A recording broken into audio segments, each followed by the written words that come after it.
오늘 본문에는 예수님의 제자들이 어떤 특권을 갖고 있는지를 말하고 있습니다. 우리는 예수님의 제자입니다. 여러분들은 예수님의 제자입니까? 네, 제자인 분도 계시고 제자가 되기 위해 노력하고 계신 분들도 있으실 것입니다. 자, 그러면 예수님의 제자가 되면 뭐가 좋을까? 오늘 그것을 여러분들에게 말씀드리고자 합니다. 제자라는 사람은 특권을 가진 사람이에요. 어떤 특권을 가지고 있냐? 스승의 장점, 스승의 능력을 독점할 수 있는 특권을 가지고 있습니다. 그래서 볼륨 좀 낮춰주세요. 하우링이 나는데. 예. 됐어요? 요거를 꺼야 되나? 예. 네. 그래서 스승이 가지고 있는 능력이나 특권을 독점할 수 있는 권한이 제자에게 있죠. 그래서 제자한테 제일 중요한 순간은 제자가 되는 거죠. 제자는 제자가 되는 것 자체가 힘들죠. 여러분 영화 같은 거 보시면 제자로 받아달라고 막 무릎 꿇고 있고 빌고 사정하고 그러지 않습니까? 그러니까 제자가 된다라는 것이 왜 그렇게 중요한가? 제자가 되면 그 스승이 누릴 수 있는, 그 스승이 가지고 있는 능력이나 특권을 제자가 그대로 가질 수가 있기 때문입니다. 이게 똑같은 거예요. 우리가 예수님의 제자가 된다는 것이 단순히 예배 빠지면 안 되고 봉사해야 되고 전도해야 되고 헌금해야 되고 남들 안 하는 거 해야 되고 이런 골치 아프고 고생스럽고 어려운 것만 있는 게 아니라 제자가 다른 일반 성도들이 누릴 수 없는 특권을 독점적으로 누릴 수 있는 사람이 제자다라는 것입니다.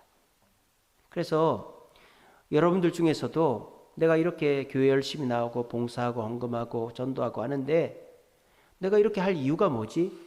내가 예수님의 제자가 되어서 뭐가 좋은가? 그런 생각들이 들 거예요. 또 오늘 우리 비택되신 우리 분들도 나오셨는데 그런 생각이 들 겁니다. 내가 또 이 직분 맡아가지고 더 고생하는 거 아닌가? 그런 생각들 하실 수 있습니다. 근데 예수님의 제자가 되고 예수님의 일꾼이 된다는 것은 그냥 단순히 손해만 보는 일이 아니다라는 거예요. 우리에게 어마어마한 특권이 주어진다라는 거예요. 그런데 그 특권을 누리지를 못하니까 제자로서의 삶이 재미가 없고 힘만 든다 이 말이에요. 그래서 오늘 이 시간은 저와 여러분들이 예수님의 제자가 되어서 어떤 특권을 누릴 수 있는가를 가르쳐 드릴게요. 그리고 그 특권을 누리려면 우리가 어떻게 해야 되는지도 가르쳐 드릴게요. 이 사실을 들으시고 굳게 믿으셔서 우리 모두 예수님의 제자로 고생만 하는 게 아니라 특권을 누릴 수 있는 저와 여러분 되시기를 간절히 바랍니다. 예수님 제자의 특권 첫 번째는요, 죄를 용서받는 특권이 있다라고 그랬어요. 자, 그게 어디 나오느냐? 8장 34절에 보시면 이렇게 되어 있습니다. 진실로 진실로 너희에게 이르노니 죄를 범하는 자마다 죄의 종이다 그랬습니다. 예수님의 제자가 되면 죄에서 자유하는, 죄의 종이 아니라 죄에서 자유하는 특권이 있다라는 것입니다. 이 말을 우리는 피상적으로 보면 죄를 지어도 된다. 구원파 같은 경우에는 예수님의 제자가 되면 죄를 지어도 된다. 이런 식으로 해석을 한다든지 또 죄를 짓지 않게 된다. 정반대로. 예수님의 제자가 되면 하나님이 지켜주시고 거룩해져 가지고 죄를 안 짓게 된다. 이런 식으로 생각을 합니다. 근데 그거는 있을 수 없는 얘기죠. 우리는 예수를 믿었다고 해서 마음대로 죄 지어도 됩니까? 남의 거 훔치고 남 때리고 죽이고 해도 됩니까? 아닙니다. 성경에서 죄에서 자유한단 말이 예수 믿고 제자 되었다고 죄를 함부로 지어도 된다는 뜻이 아닙니다. 자, 그러면 예수님의 제자가 됐으니까 죄를 안 짓는단 말입니까? 그것도 아닙니다. 예수님의 제자들, 성도들 죄 짓습니까? 안 짓습니까? 죄 짓습니다. 저도 죄 짓고 여러분들도 죄 짓고 다 죄 짓습니다. 자, 그러면 도대체 죄에서 자유한다는 말이 무슨 뜻이냐? 무슨 뜻일까요? 무슨 뜻일까요? 죄를 용서받을 수 있는 특권이 있다는 거예요. 죄를 용서받는 특권. 아니 목사님, 뭐 죄 용서는 뭐 서로도 해주고 법원에서도 해주고 무슨 뭐 빚진 것도 탕감도 해주고 이러는데 뭐 죄 용서 아무 때서나 해주는 거 아닙니까? 그렇지 않습니다. 우리가 죄 용서를 제대로 받고 있는지를 돌아봐야 돼요. 이사야 1장 18절입니다. 너희 죄가 주홍같이 붉을지라도 눈같이 희어질 것이고 진홍같이 붉을지라도 양털같이 희어지리라고 말씀하셨습니다. 우리의 죄를 깨끗하게 용서함 받는 길은 오직 예수님의 제자가 되는 것밖에 없다는 사실을 굳게 믿으시길 바랍니다. 자, 그러면 아니 내가 예수님 제자가 안 돼도 서로 용서해주고 법원에서 용서받고 또 탕감받고 이렇게 하면 되는 거 아닌가요? 아니요. 그렇게 해서 되는 게 아니죠. 그렇게 해서 내가 용서를 받았다 손 치더라도 내 마음속에 뭐가 있을까요? 죄책감이라는 게 있는 거예요. 죄책감. 죄책감은 서로가 용서해줬다고 해서 없어지는 게 아니에요. 죄책감은 법원에서 내가 뭐 이렇게 감옥에 들어가고 벌금 물었다고 없어지는 게 아니에요. 죄책감은요, 내가 뭐 돈 다 갚았다고 없어지는 게 아니에요. 죄책감은 어떻게 보면 평생 갑니다. 제 여동생이 미국에 간호사로 있는데 베테랑 병원에서 근무한 적이 있어요. 베테랑이 뭘까요? 제향 군인을 베테랑이라고 하는 거예요. 우리는 무슨 아주 숙련된 군인을 베테랑이라고 합니다만 베테랑은 은퇴한 퇴역 군인을 베테랑이라고 그래요. 미국 가면 베테랑 하스피털이 있어요. 그러니까 퇴역한 군인들은 거기 가서 공짜로 치료받는 거예요. 근데 거기 가보면요, 난리도 아니랍니다. 자다 벌떡벌떡 일어나고요. 아니 그 사람들은 이미 전쟁터에서 미국으로 와가지고 편안하게 살고 있어요. 근데 잠을 제대로 못 자고 막 환청과 환시에 시달리고 말이죠. 사람이 막 미친 사람처럼 보인다라는 거예요. 그게 왜 그러느냐?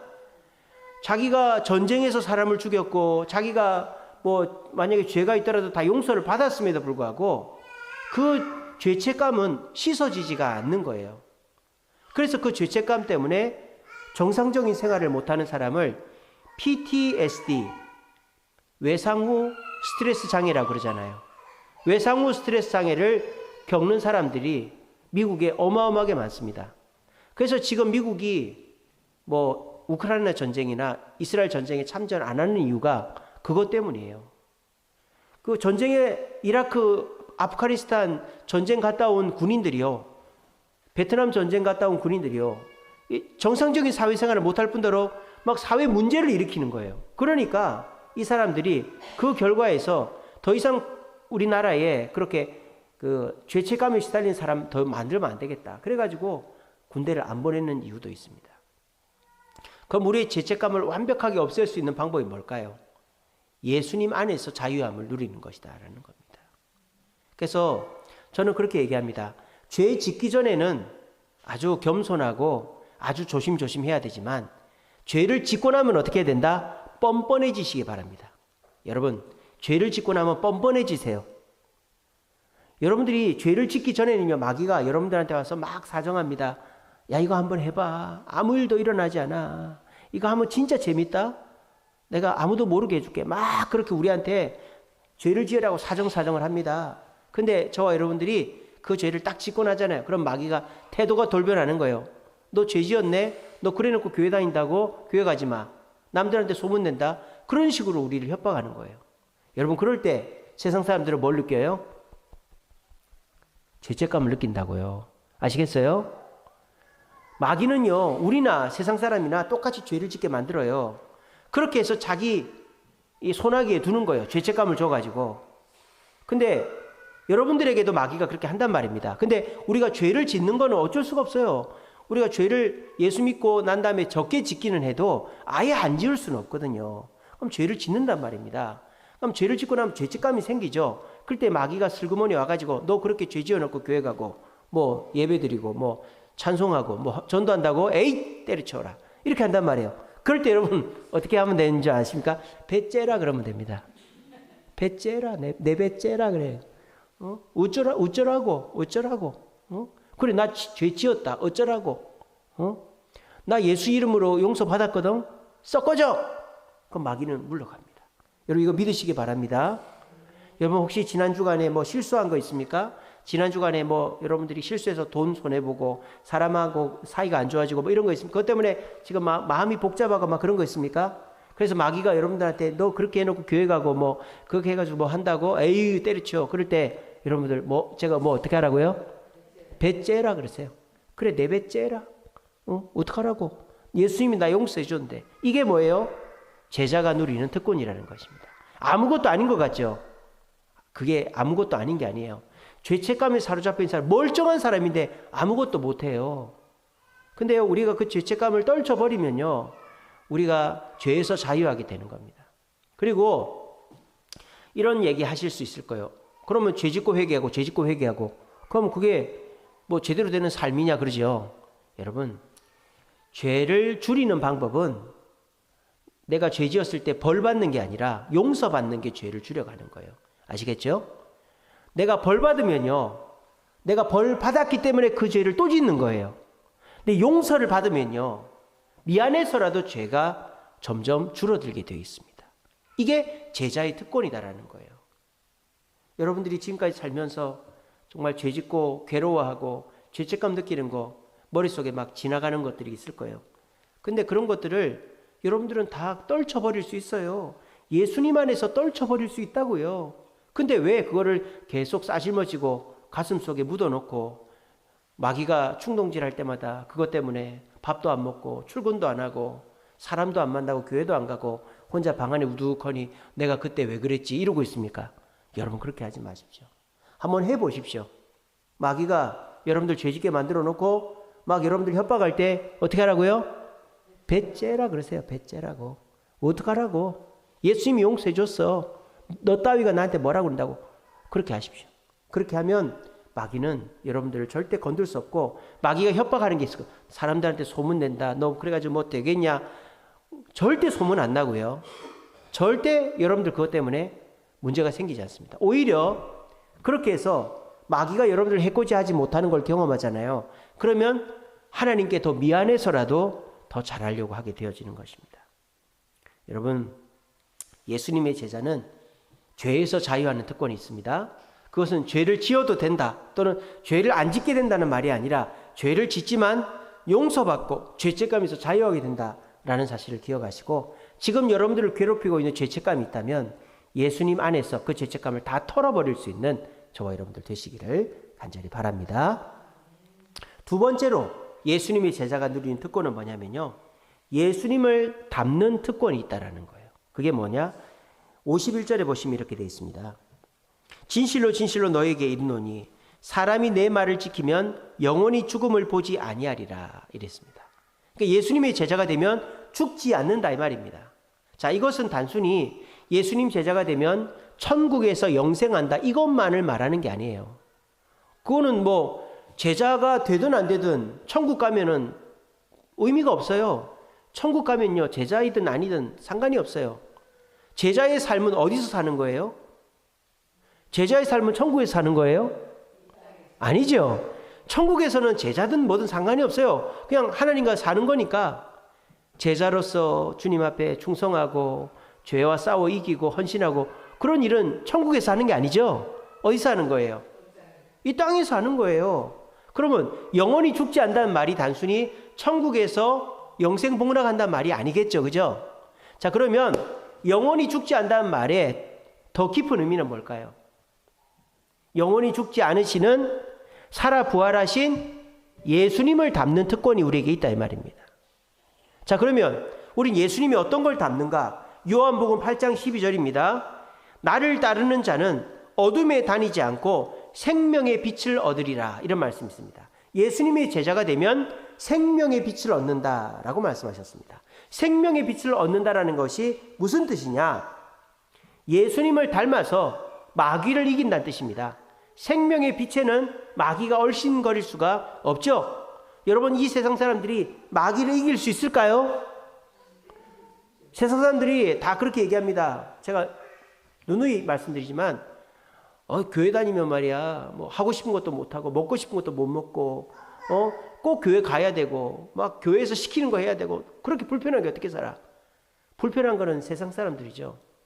자기 멋대로 하는 것 같지만 마귀가 술 먹어 하면 술 먹고요. 담배 피워 하면 담배 피고요. 교회 가지 마 하면 교회 안 가고요. 이거 해 저거 해 하면 그렇게 합니다. 화내 하면 화내고요. 사기쳐 하면 사기치고요. 싸워 하면 싸웁니다. 아닌 것 같다고요? 아닌 것 같습니까 진짜? 절대 그렇지가 않죠. 세상 사람들은 자기가 주인인 것 같고 자기 멋대로 하는 것 같지만은 결국은 마귀의 꼭두각시인 거예요. 만약 마귀의 꼭두각시가 아니면 세상 사람들이 사기치다 감옥 들어갑니까? 마귀의 꼭두각시가 아니면 알코올 중독자, 골초가 됩니까? 마귀의 꼭두각시가 아니면 가정폭력이 있습니까? 마귀의 꼭두각시가 아니면 욕심부리고 마귀의 꼭두각시가 아니면 뭐 쾌락, 자기 좋아하는 거 푹 빠지고 그런 일이 있을까요? 없죠. 내가 술 끊고 싶을 때 딱 끊고, 내가 담배 끊고 싶을 때 끊고, 내가 일하고 싶을 때 하고 자고 싶을 때 자고, 내가 뭐 하기 싫은 일 안 하고, 화내기 싫을 때 화 안 내고, 싸우기 싫을 때 안 싸우고 이렇게 돼야 될 거 아니에요. 근데 그게 내 마음대로 된다 안 된다? 안 된다. 그게 왜 안 될까요? 사람들은 다른 핑계들을 대지만 결국은 마귀에게 우리는 벗어날 수가 없기 때문이에요. 근데 우리 예수 믿는 사람들은 어떨까요? 빛의 자녀들이에요. 생명의 빛을 얻은 자예요. 마귀가 올 수 없는 자들이라고요. 세상의 유혹, 욕심, 감정의 변화에서 자유할 수 있는 존재가 우리들이라고요. 아시겠습니까? 막 여러분들한테 술 먹어라, 담배 펴라, 뭐 교회 가지 마라, 뭐 이런 유혹들이 올 때 여러분들이 그거를 사람의 유혹으로 보지 마시고 마귀가 저 사람을 통해 나한테 역사하는구나 라고 깨달으시고 사람 미워하지 말고 하나님 내가 유혹에 넘어가지 않게 해서 딱 기도하면 우린 유혹에 넘어가지 않습니다. 예수 믿는 사람들 그렇게 술 못 끊고 담배 못 끊던 사람 예수 딱 믿고 나면 거기서 자유하게 됩니다. 예수 믿으면요 그렇게 화내고 싸우고 욕하고 하던 사람 감정 조절할 수 있게 됩니다. 이게 뭘까요? 그냥 단순히 내가 의지가 강해져서 내가 뭔가 깨달음이 있어서가 아니에요. 예수님의 제자가 되어서 예수님의 생명의 빛을 받은 자는 이렇게 사탄 마귀로부터 자유할 수 있게 되어진다는 거예요. 여러분들은 그런 특권이 있는 자들이에요. 여러분 나를 너무 나약하게 보지 마십시오. 아, 내가 뭐라고 난 이거 못해. 아, 나 이거 못 이겨. 여러분 그거는 여러분들 안에 있는 예수님을 욕먹이는 일입니다. 예수님은 여러분의 생각보다 크고 여러분들이 할 수 없는 일을 할 수 있게 해주시는 분입니다. 담대하게 선언하십시오. 나는 이제 술을 끊겠다. 나는 담배를 끊겠다. 나는 주일이면 무조건 교회를 오겠다. 나는 새벽기도를 오겠다. 나 이제 더 이상 화 안 내겠다. 더 이상 안 싸우겠다. 욕심 부리지 않겠다. 당당하게 선언하십시오. 그리고 주님께 기도하십시오. 그리고 주님께 충성하십시오. 제자로의 삶을 사십시오. 그러면 주님께서 여러분들을 그렇게 만들어 주신다 이 말이에요. 한번 그렇게 해보십시오. 경험해보면 그거 재밌습니다. 예전에는 내가 이거 절대 못 이기고 뭐 또 지고 그렇게 하고 이렇게 했는데 이게 내가 조절이 되네. 내가 이걸 이기네. 왜? 예수님의 자녀가 되어서 생명의 빛에 들어가서 주님을 닮는 특권을 가지기 때문입니다. 오늘 이 자리에 계신 분들은 다 예수님의 제자입니다. 제자는 주님의 특권을 누릴 수 있어요. 특별히 예수님을 닮아서 마귀를 이기는 생명의 빛을 가지고 욕심과 유혹과 또 감정 조절해서 승리할 수 있는 자들입니다. 우리 모두 이 사실을 굳게 믿고 여러분들이 여러 가지 힘들고 어려울 때마다 주님의 이름을 부르고 그렇게 열심히 함으로 예수님을 닮아서 마귀를 이길 수 있는 저와 여러분들 되시기를 간절히 바랍니다. 말씀을 맺겠습니다. 오늘 이 제자가 되는 제자의 특권 두 가지 말씀드렸습니다. 죄를 용서받을 수 있는 특권, 예수님을 닮아서 마귀를 이길 수 있는 특권이 있다 그랬어요. 근데 이 특권, 제자의 특권을 누리려면 제자가 되어야 되겠죠. 제자는 어떤 사람이 되는가가 31절에 나와요. 8장 31절 뭐라고 되어 있느냐? 예수께서 자기를 믿는 유대인들에게 이르시되 너희가 내 말에 거하면 참으로 내 제자가 된다 그랬어요. 예수님의 제자가 되려면 어떻게 된다고요? 내 말에 거해야 된다 그랬죠. 예수님의 말씀 가운데 거하는 자가 예수님의 제자가 된다라고 말씀하고 있는 것입니다. 예수님의 말씀 가운데 거한다는 말이 뭐예요? 첫째는 말씀을 듣고 읽어야 되겠죠. 오늘 이렇게 금요기도에 오신 것처럼 말씀을 듣고 개인적으로 말씀 읽어야 돼요. 그리고 그 말씀을 지키려고 애를 써야 되는 거죠. 그리고 그거를 삶에 적용을 시켜야 되는 거죠. 아, 목사님, 말씀 읽는 거 너무 힘든데요. 아, 목사님, 말씀대로 사는 거 너무 힘든데요. 그렇죠. 말씀 듣는 것도 힘들고요. 말씀대로 사는 거 힘들고요. 힘듭니다. 근데 여러분들이 말씀을 가까이 해서 그 말씀이 주는 특권을 누리는 것과 비교해 보십시오. 저는 여러분들이 할 수 있는 투자 중에서 최고의 투자가 삼성이나 뭐 테슬라에 투자하는 것보다 더 이율이 높은 투자가 예수님의 제자가 되는 것이다라고 생각합니다. 말씀을 가까이 해서 예수님의 제자가 되었을 때 여러분들은 죄 용서함의 특권으로 죄에서 자유하게 되고 예수님을 닮아 마귀에게서 자유하게 되는 특권을 누린다는 거예요. 이거는 세상 사람들이 누릴 수 없는 특권입니다. 한번 해보십시오. 그렇게 하려면 가만히 되는 게 아니에요. 그냥 되는 게 아니에요. 말씀을 믿고 그 말씀대로 살아야만 된다라는 것입니다. 우리 피택 중직자들 교육 숙제 중에 하나가 성경을 하루에 4장씩 읽기. 그래서 이번 주는 마태복음을 28장까지 다 읽어오는 게 숙제입니다. 그러니까 이렇게 억지로라도 하면 성경을 읽게 되거든요. 그러다 보면 내가 말씀 가운데서 예수님과 더 가까워지게 되고 그랬을 때 생각이 나는 거예요. 금요일 날 들었던 말씀 또 주일 날 들었던 말씀이 생각나서 말씀대로 하다 보면요. 여러분들이 죄책감에서 실수해서 자유하게 되고 예수님을 닮아서 마귀를 이기게 되는 거예요. 이것은 그냥 내가 교회만 나온다고 되는 게 아닙니다. 오늘 이렇게 금요기도에 나왔다고 다 되는 게 아닙니다. 오늘 금요기도에 나온 분들 중에서 말씀을 듣고 그 말씀대로 살려고 애를 쓰고 개인적으로 말씀을 읽고 적용하는 자가 예수님의 특권을 누릴 수 있습니다. 오늘 이 말씀 들으신 분들 예수님의 특권들을 누리기 위하여 오늘부터 도전해 봅시다. 죄책감에서 자유하고 마귀에게서 자유하는 특권이 예수님의 제자에게 있습니다. 이 사실을 굳게 믿으시고 우리 노력함으로 예수님의 제자로서의 특권을 받아 누릴 수 있는 저와 여러분들 되시기를 간절히 바랍니다.